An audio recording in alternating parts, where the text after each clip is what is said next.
नमस्कार दोस्तों। कल दिल्ली हाई कोर्ट में अरविंद केजरीवाल द्वारा भरी अदालत में जस्टिस स्वर्णकांता शर्मा पर उन्हीं की अदालत में गंभीर आरोप लगाए गए। उन्होंने रिक्यूजल अपील में सेम ही दलीलें दी और शायद ये कारनामा न्यायिक इतिहास में पहली बार हुआ है जब किसी जज पर उसी की अदालत में उस पर आरोप लगाए गए हों।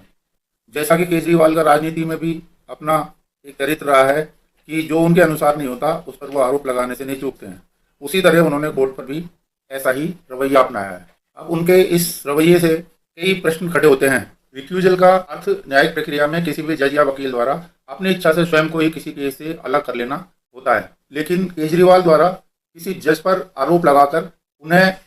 उनके केस से अलग करने का प्रयास किया गया है, जो कि रिक्यूजल की श्रेणी में नहीं आता है। दूसरी बात देखने वाली यह है कि अगर अरविंद केजरीवाल दिल्ली हाईकोर्ट के फैसले से संतुष्ट नहीं होते तो उनके पास में सुप्रीम कोर्ट जाने का भी रास्ता खुला हुआ था, लेकिन उन्होंने ऐसा नहीं करके और जज पर ही गंभीर आरोप लगाने का रास्ता तय किया और उन्होंने अपनी आदत के अनुसार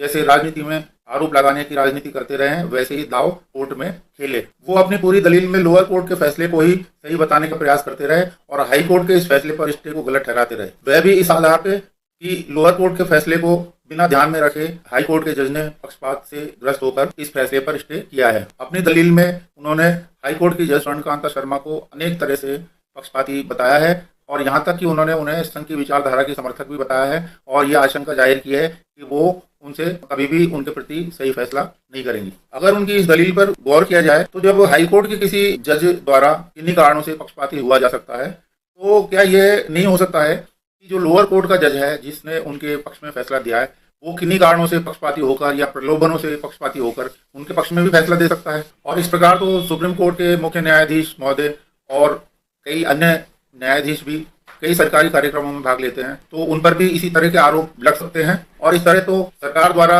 अपने किसी मामले में पैरवी करते हुए अभिषेक मनु सिंघवी और कपिल सिब्बल पर भी ये आरोप लगाया जा सकता है कि ये कांग्रेस के नेता हैं, इसलिए ये तो वर्तमान सरकार की नीतियों की आलोचना करेंगे ही, उनके विरुद्ध दलीलें देंगे ही। दोस्तों, कुल मिलाकर बात यह है कि अरविंद केजरीवाल अपने आरोप लगाने के चरित्र से मजबूर हैं और पहले ये राजनीति में ऐसा करते रहे और अब ये अपने खिलाफ चल रहे कोर्ट केस में भी यही हथकंडा अपना रहे हैं।